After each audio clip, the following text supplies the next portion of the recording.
was also not audible at all.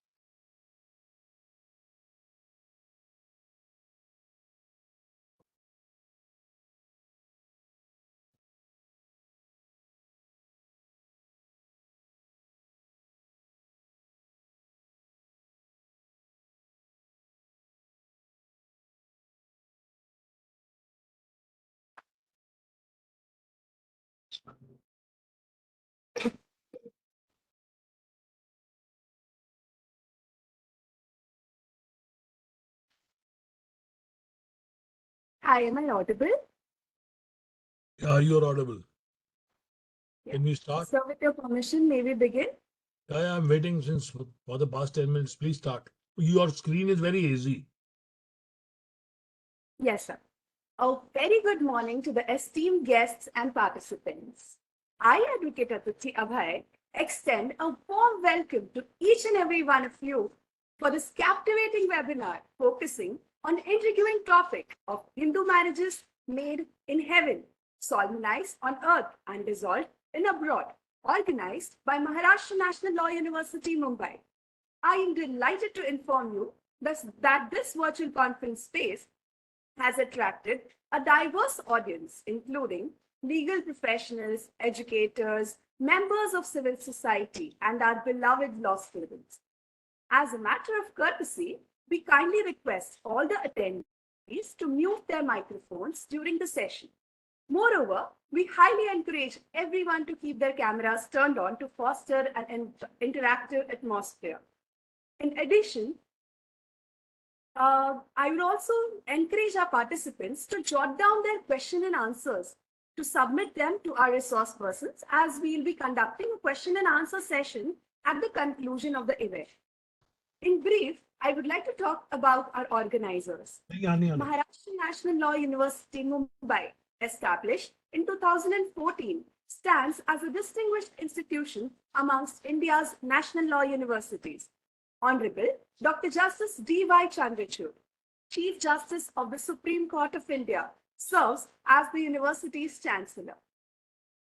His role extends beyond guidance as he infuses the institution with his innovative ideas and extensive expertise in the field of law. Heading the institution is the esteemed Vice Chancellor, Professor Dr. Dilip Oke, a renowned academician in the realm of law, possessing diverse teaching and research experience. His leadership is truly luminous. Additionally, MNLU's Registrar Professor Dr. Anil G. Vadir, who brings a wealth of administrative and legal practice experience to the table. This webinar is conducted in partnership with MNLU's Center for Clinical Legal Education, a devoted entity that consistently endeavors to impart skills of advocacy, legal services, and law reform. Their mission serves as a catalyst for all of us, fostering societal transformation and advancing overall development of the legal landscape. Let us join forces to expedite the sharing of ideas and the expansion of commendable initiatives. I am confident that you will encounter innovative concepts, revitalizing enthusiasm. Without any more delay, I am pleased to introduce to our distinguished resource person for today, Advocate Anil Malhotra. Sir is a highly experienced advocate based in Chandigarh, India, with a legal career spanning over 4 decades. He's earned his Bachelor of Laws and Bachelor of Science from Punjab University, Chandigarh, followed by an LLM from the University of London. His legal expertise covers diverse areas, including civil, service, company, matrimonial, and more, including high courts across India and the Supreme Court of India. He also was a former part-time lecturer at the Punjab University. Anil sir has represented private clients, participated in significant legal reform initiatives, and has acted as amicus curiae. His international work involves providing expert reports in foreign courts, primarily dealing with cases related to non resident Indians, that is, NRIs. As an author, he has co authored books titled Acting for NRI Clients, and amongst others are Indians, NRIs, and the Law, and Surrogacy in India, A Law in the Making, The Removed Child and the Law in India, and several others. He has contributed to international journals too. His dedication to family law and advocacy has underscored by his involvement in campaigns for legal reform, including Hague Convention and interparental child abduction in 1980 and surrogacy laws in India. Malhotra sir's vast experience and commitment have left a lasting impact on the legal landscape nationally and internationally. I am sure after hearing to all this, y'all are eager to hear the insights of this interesting topic from Anil sir. Over to you, sir. Thank you very much. I am indebted to the Maharashtra National Law University and the Maharashtra Bar for hosting me for this event on a topic which is very engaging, very significant, and is becoming a matter of great concern, not only among Indians, but for over 30 million Indians who live in more than 100 countries abroad and over in India, spread over to 3.28 million square kilometers across 29 states and 10 union territories, which have interactions with people who marry. Now, the topic which I have coined is marriages made in heaven, solemnized on earth, and dissolved abroad. A quandary. Now, why do I say so? To understand the situation, let us consider a very hypothetical situation. We, as a majority population in India, are Hindus by religion. And the Hindu definition means any person who's a Hindu is a person who's a Sikh, a Buddhist, a Hindu is considered to be a Hindu. Now, the peculiar characteristic of this personal law application is that whether you go to Germany, whether you go to America, whether you go to Australia, or whether you go to Canada, and whether you become a citizen of any country, British citizen, European citizen, American citizen, or Italian citizen, you always still remain a Hindu. Your Hindu religion does not go away. Till, of course, you consciously decide to call yourself a Christian or a Muslim by an appropriate measure of conversion, not a decoy or a fraudulent method. So where do we get this? We get it in section 1 and 2 of the Hindu Marriage Act. Now, the provisions of the Hindu Marriage Act say that it shall apply to all Hindus and shall extend to territories beyond India where such Hindus reside. So, put it in a nutshell, the Hindu Marriage Act has extraterritorial application, meaning thereby that if you marry under Hindu law, you will carry your Hindu marriage with you wherever you go and whatever you do. A lot of people do a civil ceremony according to laws of foreign countries and add on to the marriage. Let us get our basics clear in the first instance. A marriage under Hindu law is a sacrament. It has a holy status. It has a sacramental value. It has the makings of something which puts a family together, and it is revered and respected. But the moment you travel outside India, you go to Europe, America, Canada, Australia. Now, in these countries, marriage is a contract. So this is where the basic distinction comes in. In India, we try to save the marriage.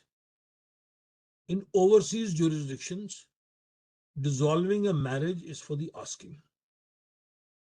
So this very basic distinction of a marriage being in the nature of a sacrament and in the nature of a contract is what makes the marriage different. So the Hindu marriage is a sacrament which we carry with us abroad.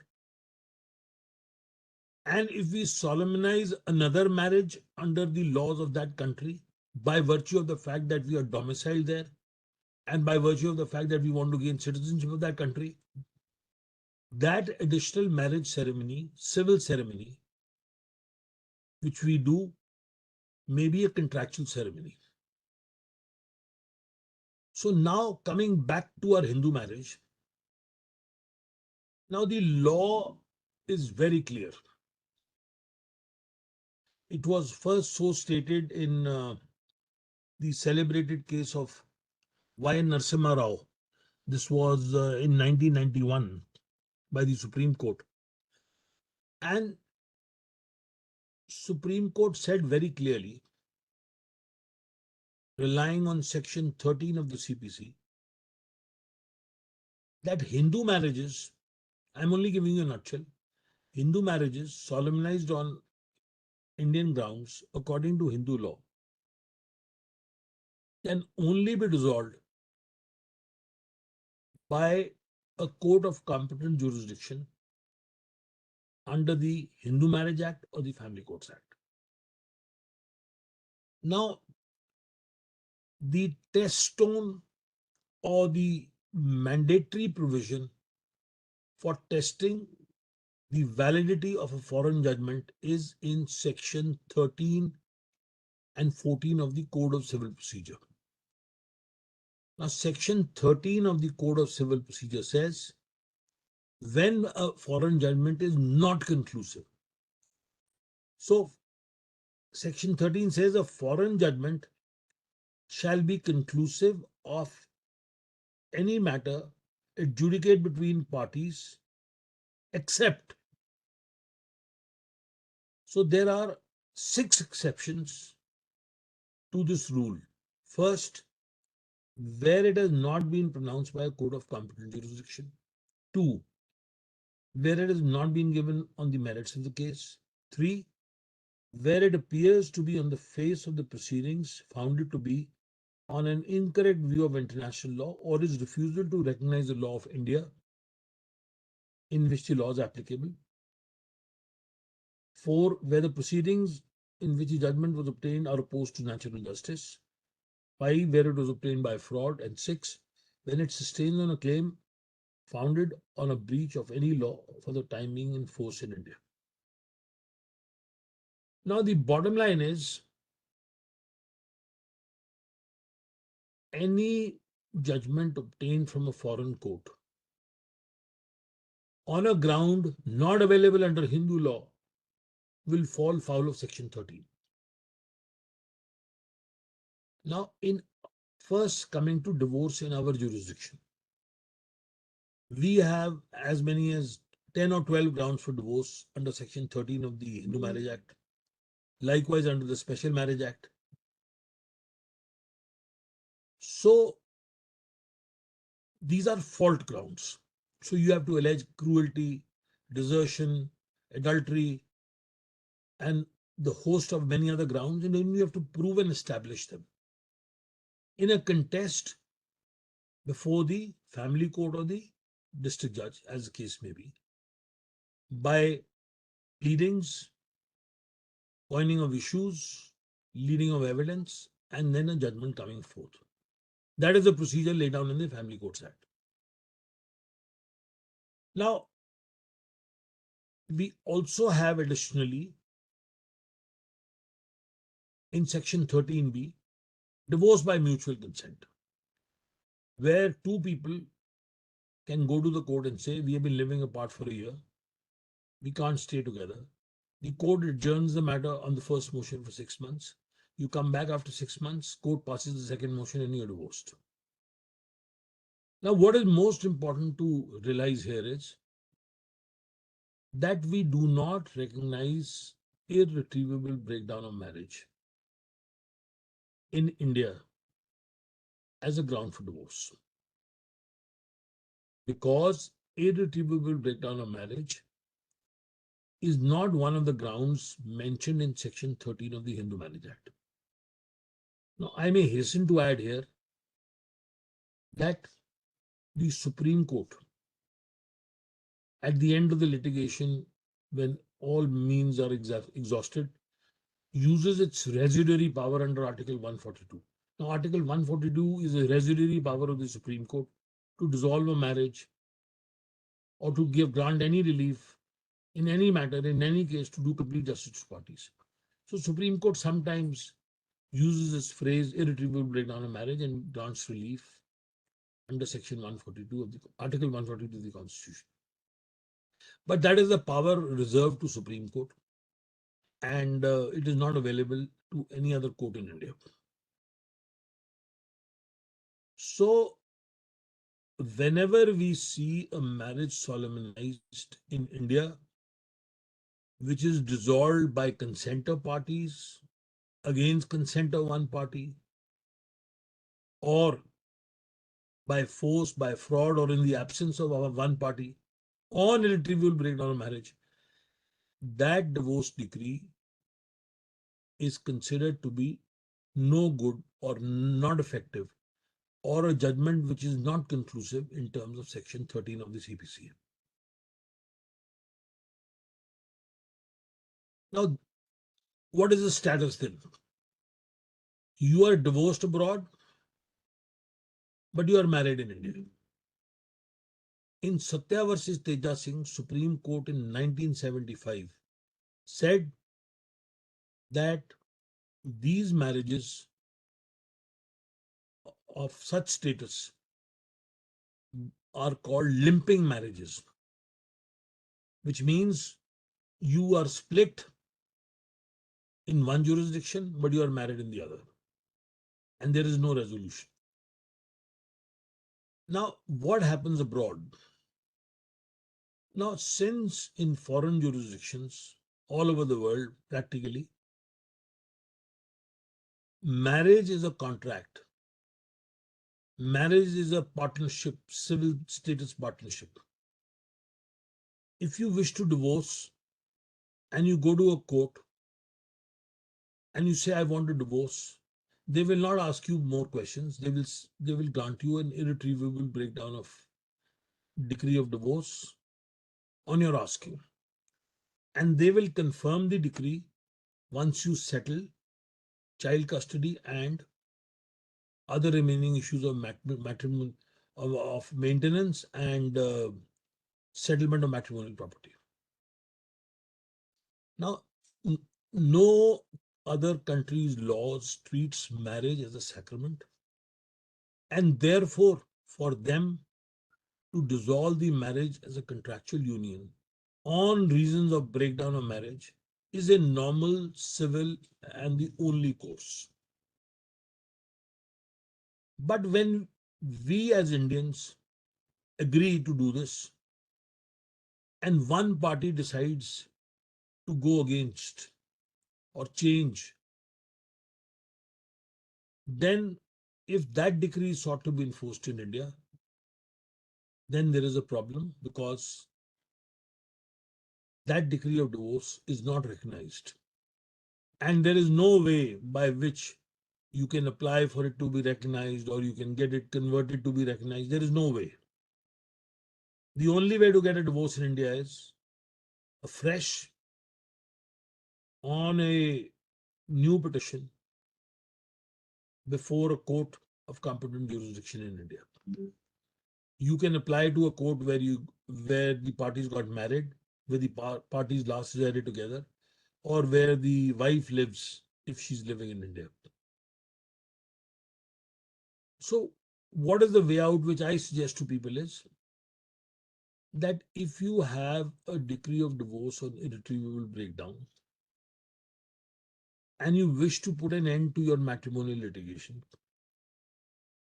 because in India, a matrimonial litigation means a separate petition for child custody, a separate petition maybe for maintenance under 125 CRPC, a domestic violence case, a FIR under Section 406, breach of trust, Section 498A, matrimonial cruelty, and Section 3 and 4 of the Dowry Prohibition Act. Then an anti-injunction suit. So there may be various litigations pending in India, which will not be closed by virtue of a foreign court decree. Simply for the reason that that decree of divorce is not valid in India. So the way out is both parties agree, draw up a settlement, mention in the settlement that they've already got a divorce in that jurisdiction abroad, give a joint consent to being divorced in India, and apply for mutual divorce by mutual consent in India. They needn't come here physically. They can appoint a relative, friend, family member, etc., as a nominee or a power of attorney holder who can appear online and identify them. That relative or POA holder can appear in the court. The court can view the litigants online abroad and identify them by their passports, and the POA identifying them too. The judge can record the consent of both sides, adjourn the matter for 6 months, or if he thinks no useful purpose is served, grant a decree of divorce. So this process has been simplified for the simple reason that people should not be left hanging in what were known as limping marriages, so as to the marriages not being dissolved in India if they were dissolved abroad. Now, why do people resort to this abroad? The answer is simple. Everybody thinks that in India it is going to take a lot of time. It's going to involve a lot of resources. It will involve a lot of hearings. It will mean a lot of dates, and the agony will be multiplied. So the answer to that is very simple, that people abroad need to be educated that there is a simplified method of applying for divorce by mutual consent in India. All you have to do is get proper legal assistance in the place where you wish to seek the divorce. Talk to your opposite counsel. Talk to you through your to your spouse through your counsels abroad. Take the assistance of an Indian lawyer. You can have one lawyer for the mutual consent petition. You can have two. You can have one. Draw up a petition. Do a civilized divorce in India. That divorce in India will finish the FIR for matrimonial cruelty and dowry, will finish the maintenance proceedings, will finish the child custody proceedings, will finish all other litigation. Because you will record a comprehensive settlement on all these issues, and you will also agree to withdraw everything in all other courts. And that settlement which you arrive at will be taken note of by the judge, and he will, after confirming from you, that is both sides, pass a judgment for divorce by mutual consent and draw up a decree. So people rush into a foreign divorce without realizing that what they are going to do is not going to buy them the peace in India. So if you have a foreign divorce decree, it will not finish the FIR. It will not finish the child custody. It will not finish any other proceeding in any other part in India, in any other court. It may have persuasive value, but it will not be conclusive. So it is not an advisable method to jump into a foreign divorce and then realize that there is still a problem in India. And another thing, if with the foreign divorce decree you marry in India, you are guilty of bigamy, which is a criminal offense under the Indian Penal Code. So you, from the frying pan, you'll go into the fire. And your marriage, second marriage can be wrecked by the simple reason that you were not advised properly.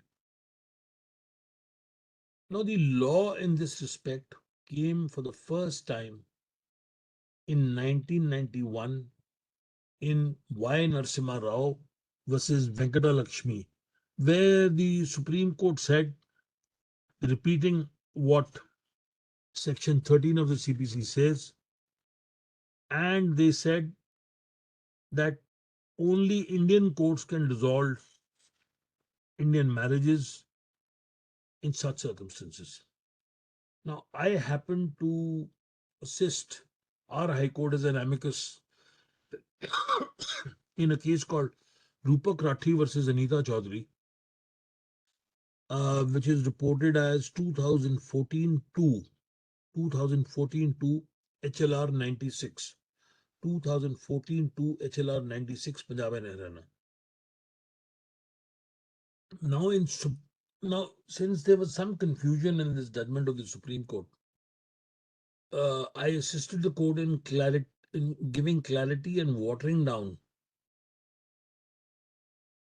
the Supreme Court judgment with explaining the exceptions as had been explained by the Supreme Court. Now, Rupak Rathi versus Anita Chaudhary was a case of a couple who had married in the northern state of Haryana, had shifted to England, had participated in a divorce by irretrievable breakdown in England, and the lady had come and sued the husband for a divorce decree, in again afresh on grounds of cruelty in the northern city of Panchkula, northern town of Panchkula in Haryana. Now the husband came up in a objection petition under Order 7, Rule 11 CPC saying there was already a divorce. Why another divorce? And the court said no, this can't happen. That divorce decree you have got is not good. Now the husband came up in a revision petition before the High Court, and in the High Court it was held that no decree of divorce obtained from an English court on a ground not available under Hindu Marriage Act can be sustained if it is on the ground of irretrievable breakdown of marriage. Second, where parties were agreed to confer to jurisdiction of the foreign court, that court will assume jurisdiction available to the matrimonial court in India, but it will remain confined to adjudicate the action in accordance with the matrimonial law of the parties, the Hindu Marriage Act, and the grounds available therein. So, if you want to give a court in abroad to decide your matter, then the court has to do it on the grounds available under the Hindu Marriage Act. And obviously, no court abroad will do this for you. Then the third, the legal position is that when a Hindu couple tied by the nuptial knot according to Hindu rites travels abroad with the intention to settle down abroad and reside there to set up a matrimonial home, they carry their personal laws on their back and which they offload on a foreign court for adjudication. So you're approaching the foreign court for adjudication simply on the ground that your marriage is broken down is not going to get you any relief in India. So such like limping marriages put the status in a quandary. The worst situation is when there are children, because there are custody rights, and if those custody rights are sought to be implemented in India, particularly when the children are in India and the foreign decree has been passed abroad, there is a lot of difficulty in implementation. And if you bring a foreign court decree for implementation in India, any family court judge will say, I don't agree with it. So you may have to start all over again. So it is in this scenario that the multiplying number of litigations have led to another breed of litigation called anti-injunction suits. Now, what are anti-injunction suits? Now, anti-injunction suits are litigations between parties in two different jurisdictions on the same list, the same dispute, for the same relief, proceeding parallel. So let us suppose you have one child custody petition in the US and one in India, or one divorce petition in England and one in India, seeking the same relief going simultaneously.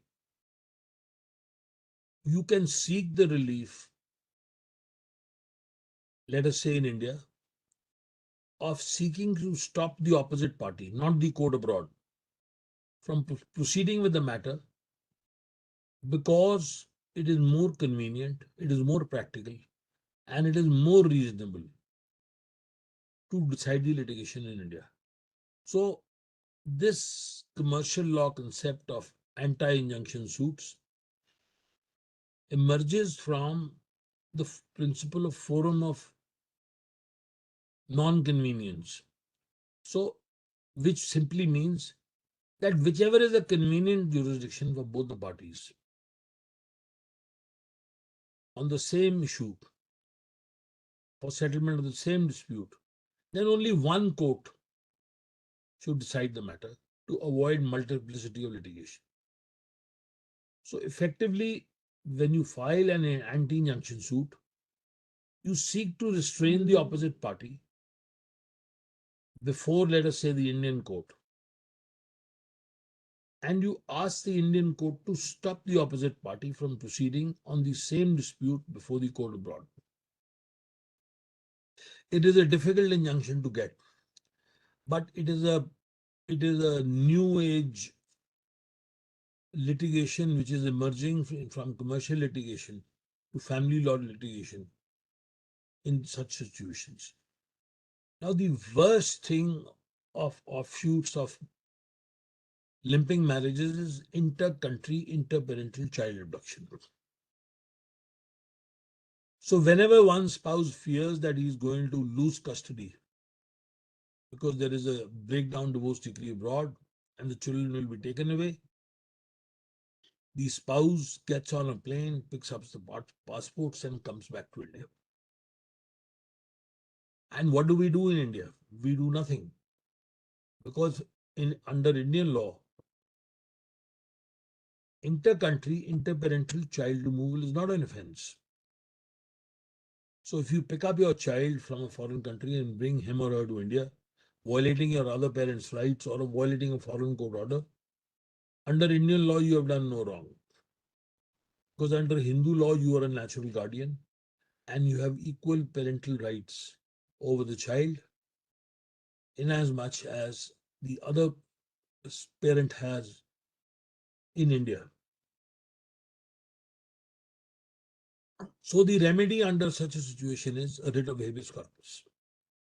Now this is an extraordinary remedy under Article 226 of the Constitution of India for securing the release of a child from the custody of the custodial parent under the parent's portray, that is the welfare jurisdiction of the court, the High Court under 226, Supreme Court under 32, and sending the child back to the country of its habitual residence on the ground that the jurisdiction of closest contact should decide the welfare of the child.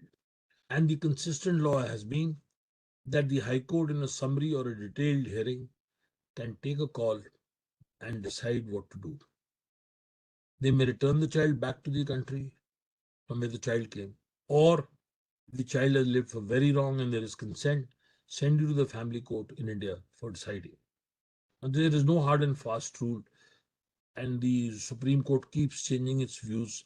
But for some time, the views have been consistent that a child removed from a foreign country should go back. And if the offending parent is not interested in going back, then the court says, okay, you hand over the children and you stay back in India. So this has been a developmental jurisdictional jurisprudence which has come forth in this situation and is an offshoot of limping marriages. Now, another very subtle thing which has come about is that there are instances where spouses are spouses fear coming back because of being arrested in domestic violence cases, in dowry cases, in matrimonial cruelty cases. Now, this is again an offshoot of the limping marriages situation. Now, any spouse who is aggrieved by a foreign divorce decree and can't challenge it because of limited financial resources, because of being unable to engage a lawyer in that country, or because of no visa to go to that country, will use all these remedies to bring the other side to India. Now, all this put together brings you to a situation where I have used the word quandary, meaning a mess. We are looking forward to reforming so much in our laws. Our arbitration laws, which fetch money, have been amended so many times. We have thought of a uniform civil code. We haven't got one as yet. Goa is the only state in India which has the Portuguese code as the uniform civil code, and everybody follows it. But that does not happen in the rest of the states in India. Personal law is just what decides everything. And since majority of us are Hindus, we follow the mandate of Hindu law and whatever the Supreme Court has to say about the interpretation of Hindu law. So in this situation and backdrop, for a marriage which is finished, which is broken down, my best possible suggestion and recommendation to persons is you must decide how to dissolve the marriage in India. If you are married in the country of that the place where you reside, and you have a civil marriage or a marriage in that jurisdiction, you dissolve the marriage which you have formed in the foreign country according to the foreign laws of that country. But insofar your marriage in India is concerned, you have to dissolve the marriage in accordance with the divorce by mutual consent, if not by the fault ground under Section 13. So instead of trying to enforce the decree or getting the decree recognized in one way or the other, the best way is to file a petition for divorce by mutual consent in India, put on record your foreign divorce decree, put on record your settlement, appear before a court, online or physically, and say, please dissolve my marriage. It's not a very difficult task, but then that's the only way out. Now, this is where people don't get proper guidance or people don't want to take help. Some people just rely on what is available on the internet. And people think, well, I've got divorced where I live, so I'm not bothered. But you ought to be bothered. Why? Suppose you are paying alimony in a foreign country. You are settling maintenance claims. You are dividing property. You are dividing assets in the foreign country. If you don't dissolve the marriage in India, your FIR for cruelty, harassment, dowry, your child custody petition, the claim for return of dowry will remain alive. So it is not in your interest to leave financial claims open and divorce abroad by giving the alimony without realizing that it will not close the Indian cases. So before you pay, this is what I advise most of my clients who divorce abroad.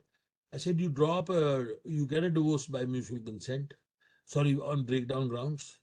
Get a decree nisi, don't get a decree absolute.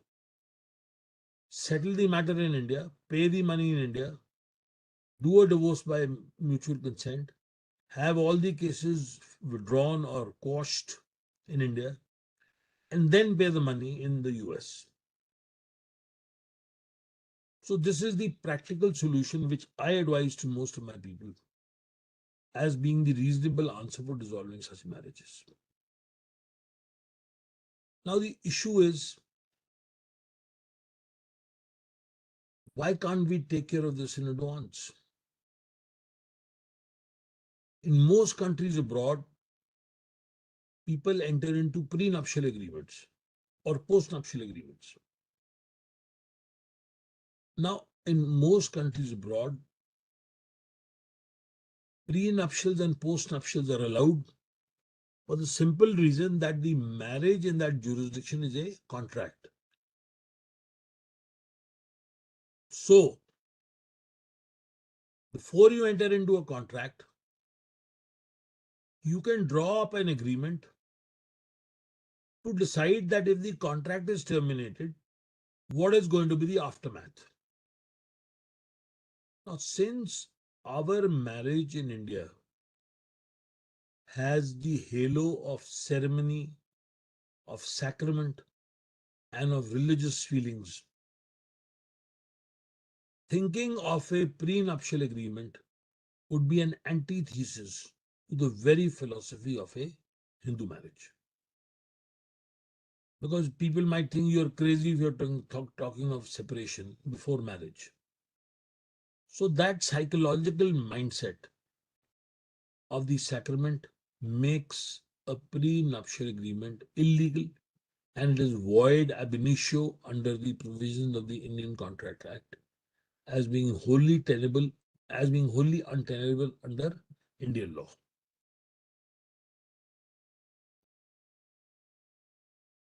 But still, a lot of couples who are involved in high-tech jobs in the IT sector and who are going to live abroad and who do not wish to have problems, they dissolve their marriage. They do a prenuptial agreement before they go abroad, for the simple reason that it helps them to resolve their differences once there is a split. Now, that being so,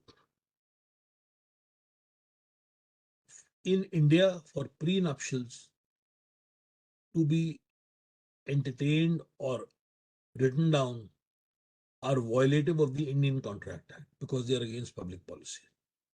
Since marriage is a sacrament, not a contract, so any prenuptial agreement entered into between parties will be straight away a contract which is null and void. So you may not be able to enforce it abroad, though if there is a consent of the parties and nobody raises an objection, you may still get away with it, and you may be able to enforce it. Because if you're parting in a civilized way, you might as well do it. Now, another very important fallout of limping marriages is people who have gone abroad in the early 60s or 70s and who have accumulated huge wealth in India and abroad. Now, when they want to divorce, let us say they are agreeing to divorce abroad, they divide their assets. Who gets the yacht, who gets the villa, who gets the farmhouses in India, and so on and so forth. Now, this irretrievable breakdown divorce decree entered into or decided or given by a foreign court in an overseas country will not help you to change names of land records, mutations, or property holdings registers in India. No authority in Indian law will accept a foreign court divorce decree for changing names of ownership or changing land records or changing urban records of ownership of property. So you will again be facing a stumbling block.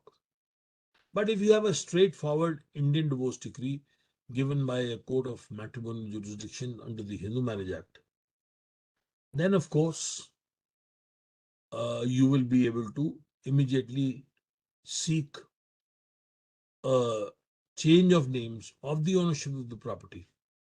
If you have divorced and arrived at a settlement that this property will go in so many shares, or this property will not be divided, or this property will be split or transferred into so and so's name.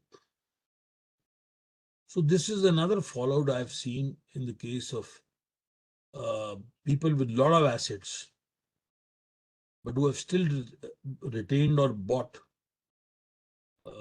sizable assets in India, and who on divorce find it very difficult to seek transfer of these properties based on the settlement which has been arrived at. Because in India, if you don't follow the Indian law, the properties will go by succession, which means all legal heirs get an equal share. So if there is a share of a spouse by virtue of a divorce decree abroad, that fails into insignificance because the foreign court divorce decree is not recognized as a valid divorce ground under the jurisdiction of the Indian courts. Now, another fallout is inheritance. Now, if you divorce abroad, don't divorce in India, and you pass away, thinking that on divorce you have already divided the assets on divorce in the foreign country, that divorce decree for purposes of succession in India will not be of any use. And all property in India will devolve on the successors by the provisions of the Hindu Succession Act or the Indian Succession Act, or by a will if the person owning the property has left a will. So this is again confusion confounded for the simple reason that a proper legal remedy was not adopted and issues remain pending. Then is child custody. Now, if you wish to seek to enforce an order of child custody arrived at by a foreign divorce decree on breakdown in a foreign court in India, the family court will say, we'll look at it again. We will not rubber stamp it. Because under the Family Courts Act, the district court, that is the family court, has the jurisdiction to decide all matters related to marriage, divorce, adoption, abduction, guardianship, etc., etc. No foreign court divorce decree can usurp or abdicate to itself the divorce jurisdiction or the prerogative of divorce under Hindu law to itself. So the bottom line of all this is, if you marry under Hindu law, you have to get divorced under Hindu law. Now, another confusion which prevails for foreign court judges is two different dates of marriage in India. Now, under the Hindu Marriage Act, all we need to do is a ceremony. Section 7 says do a ceremony, that's all.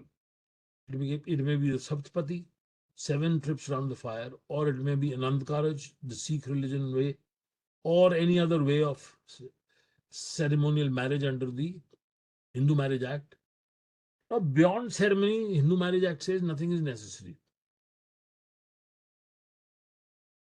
But under the Special Marriage Act, there is a provision for getting your ceremonial marriage registered.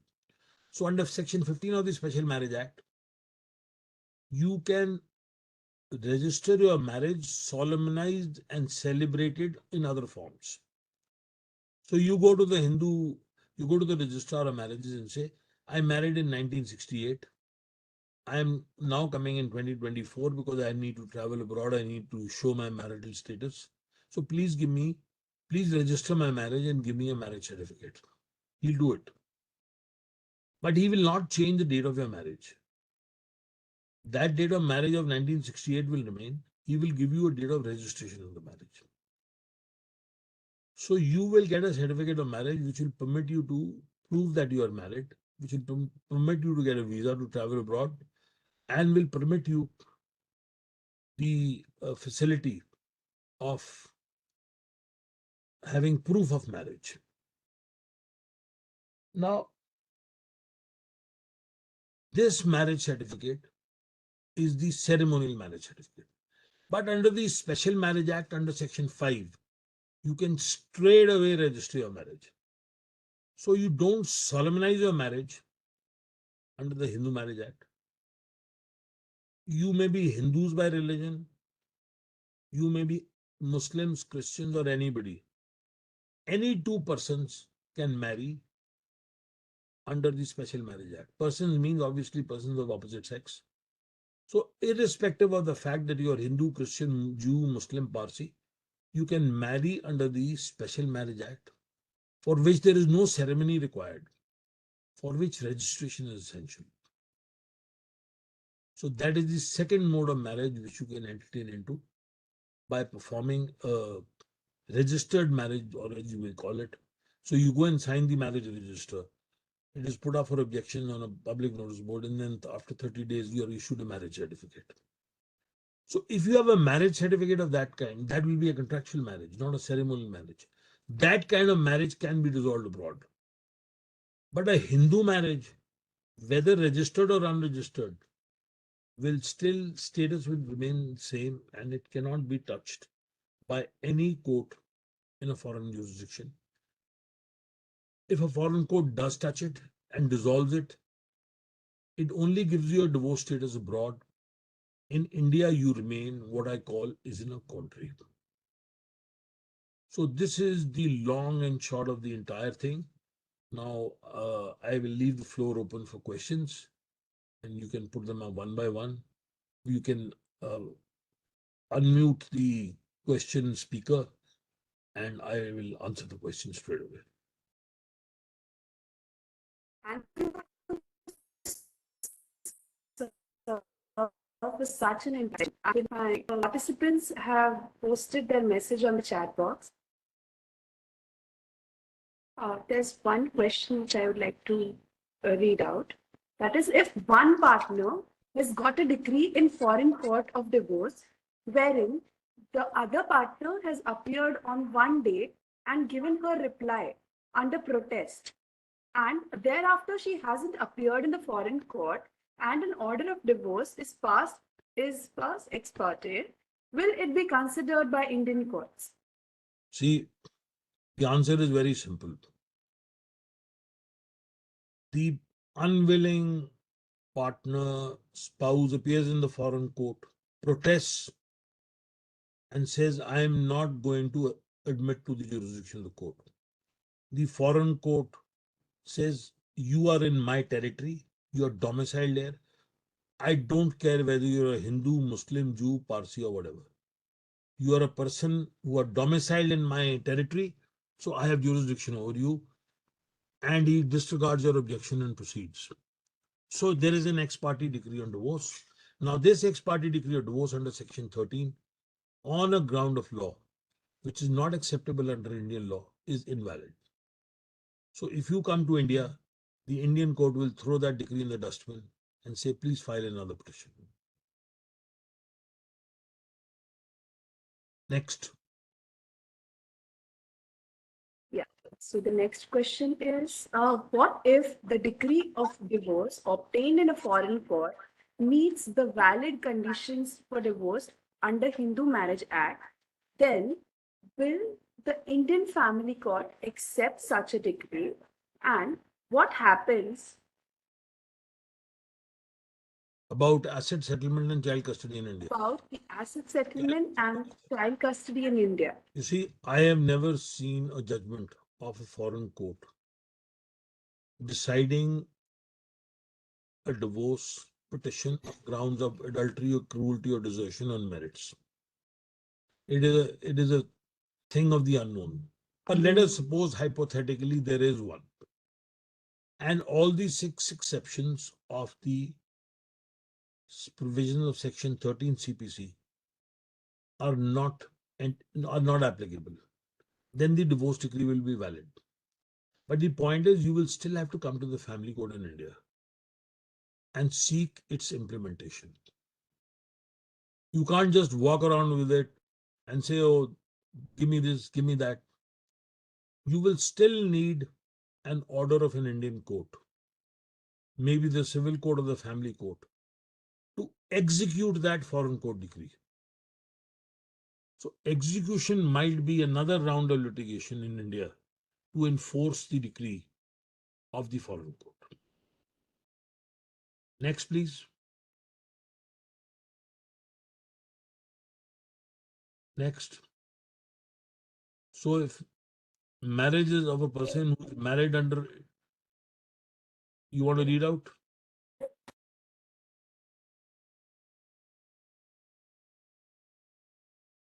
So is divorce by a person who is married under Christian Marriage Act or any other marriage act apart from Hindu Marriage Act abroad valid in India? Christian Marriage Act or any other marriage. Just a moment, let me just read this.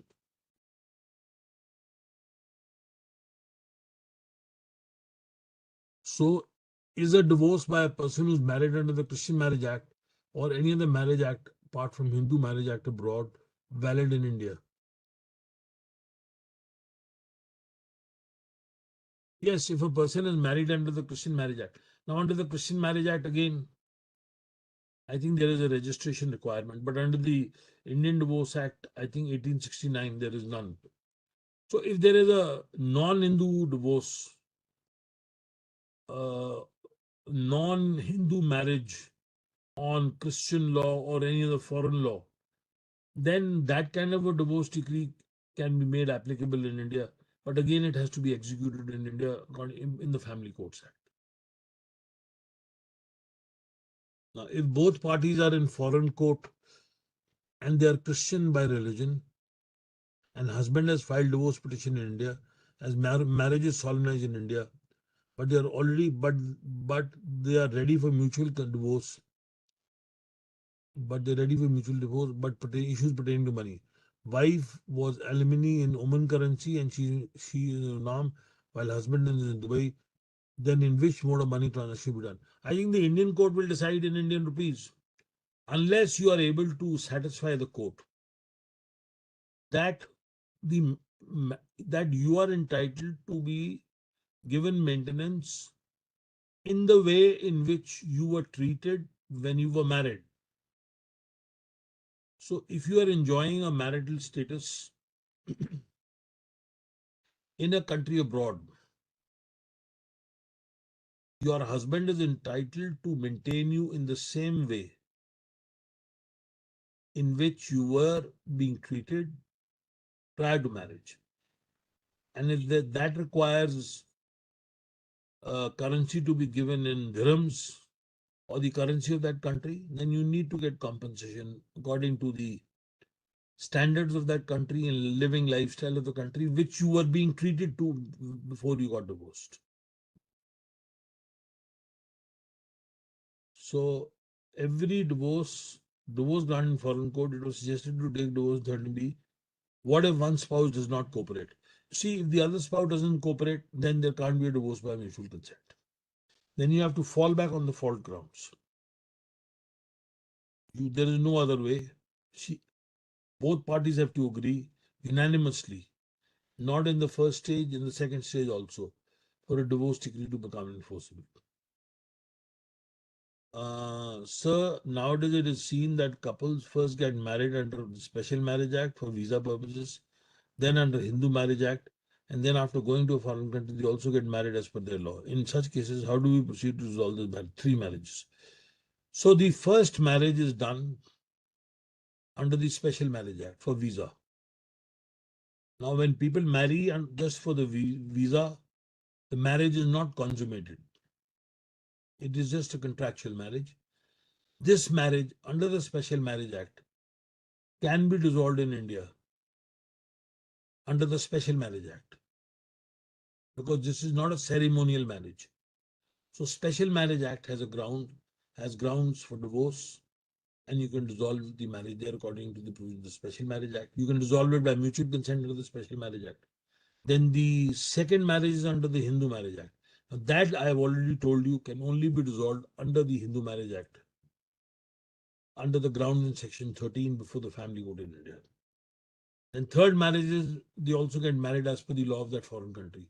That marriage will be dissolved according to the law of that country in which you got married. So the more marriages you perform, the more divorces you'll have to obtain, is the simple answer. Then, sir, I have differences in my marriage. We are in a marital conflict for the past 1 year. And I have two 10-year-old kids. Wife is now working on how to file for divorce, breakdown, retrieval, or retrieval breakdown, or cruelty. Can I stay in another house but still maintain family? No hopes of mutual divorce. So, yes, you can separate. In fact, you can take a degree of judicial separation also. So, this is a level lesser evil than divorce. You can live apart by consent or by mutual agreement.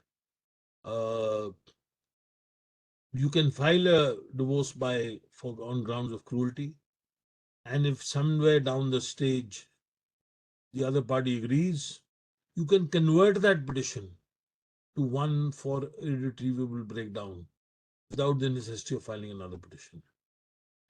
Then next, I had a case wherein both the parties got divorced in Australia, and the wife came in India and filed a case under 498A and complained that the husband forced her to sign the divorce in Australia. Of course, according to the husband, it's a lie. What is to be done in this situation? So this is the problem area. The When the parties got divorced in Australia, they should have, and maybe the husband paid alimony. The husband should have filed a divorce by mutual consent in India also, and he should have got divorced in India. And he would have been saved of the 498A, that is matrimonial cruelty. And there would not have been any way for the wife to question the divorce in Australia. But now he is stuck. So he has to maybe file a divorce in India on the grounds of cruelty or adultery or whatever and get a fresh divorce. Otherwise, the 498A will remain.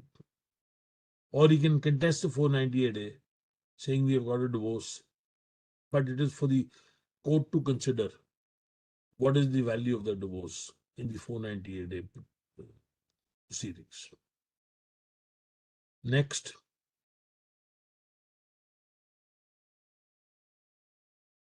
You want to read out any question? Sir, there's this question about can a nikah be dissolved? E-talaq mubarak, that is mutual divorce taken abroad, even if the nikah. I can't hear you. I can't hear you. Sir, can you hear me now? Yeah, I can hear you now. Yeah. So the question is, I'm curious, can a nikah be dissolved? Talaq-e-mubarak, that is mutual divorce taken abroad, even if the nikah has taken place in India. Just let me see, where is this?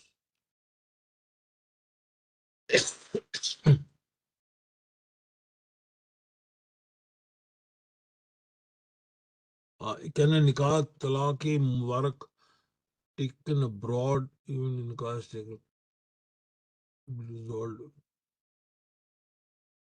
Yes, you can. See, under the Family Courts Act, you can go and take a divorce. Muslims are not prevented from going because under the Family Courts Act, there is no bar on person. There is no bar on. There is no bar of religion. Under the Family Courts Act, any person can go and file a divorce petition.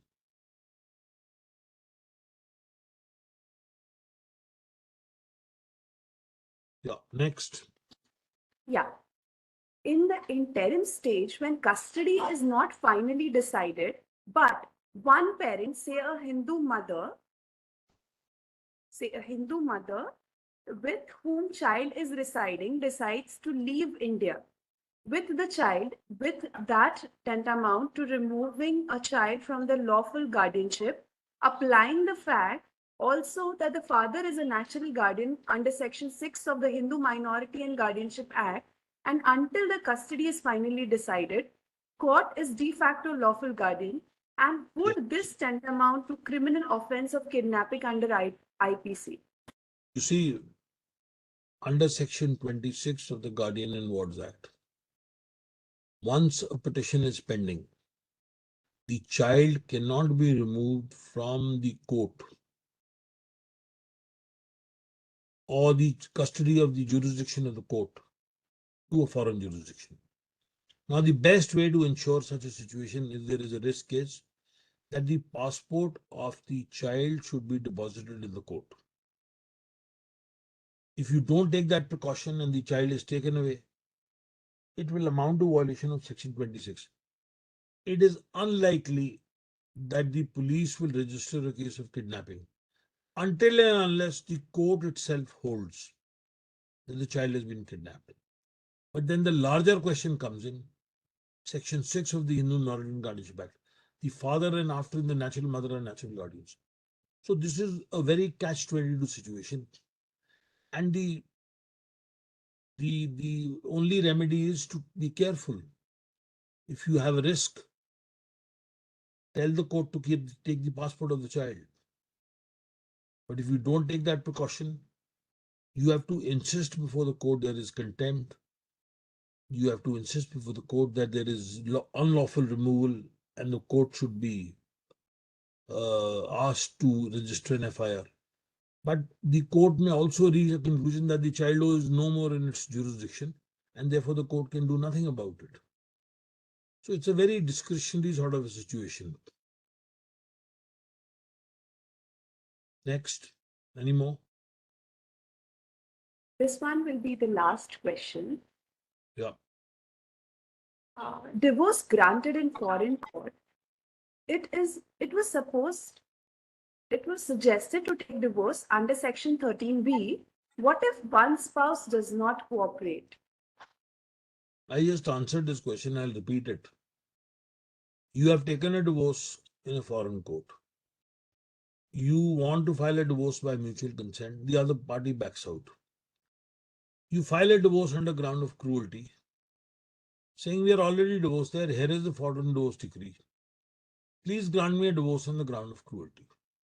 So you will have to take a contested divorce petition and get a divorce by contest on other grounds under Section 13. And you can use that foreign divorce decree as evidence and proof that you are only being harassed, treated cruelly, and intimidated.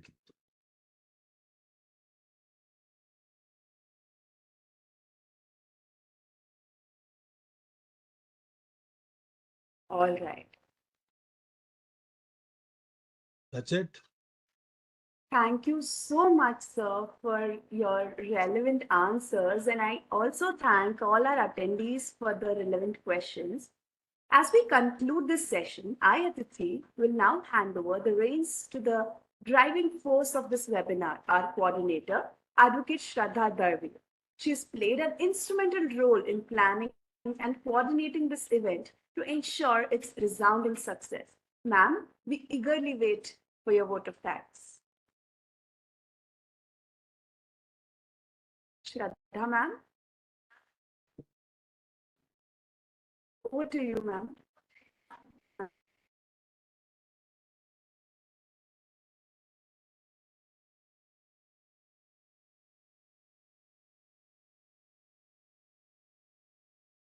Shraddha ma'am, are you audible? Do you hear us? Am I audible?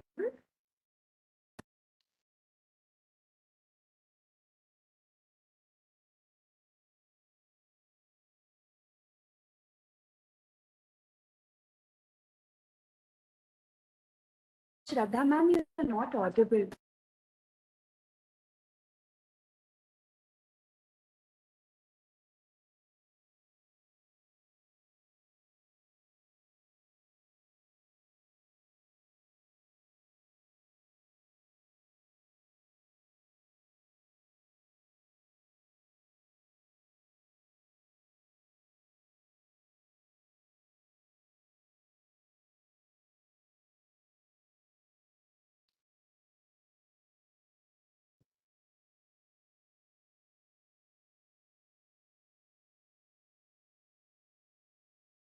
Ma'am, we can't hear you.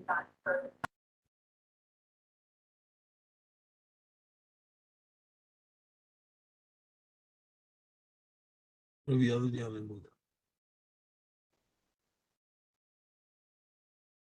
So I'm genuinely sorry for the interruption. Just give me 1 moment. I'll just check with him. Yeah, please. My website like blog billing or my blog at.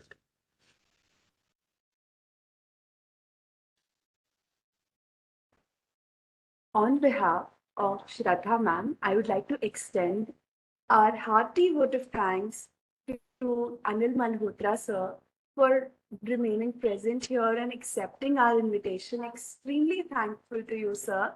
I also thank Maharashtra National Law University, Mumbai, Vice Chancellor sir, Anil sir, also Shraddha ma'am, for giving us this platform to have understood about such a wonderful topic. Thank you so much, everyone, for being attentive to the sessions. And I'm sure we'll definitely have some more interactive sessions in future as early as possible. Thank you so much, everyone. Signing off for today. Thank Thank you you. very much. I would just like to add that I've given my website details www.anilmalhotra.co.in and my blogspot address on the chat box. Anybody who's interested in seeing anything more, I have lots of stuff. I have 9 books. I write very frequently. There are a lot of webinars. There is a lot of material. So anybody can visit the uh, website or the blog and can get updated. Thank you very much. All the best. Thank you. Thank you so much, sir.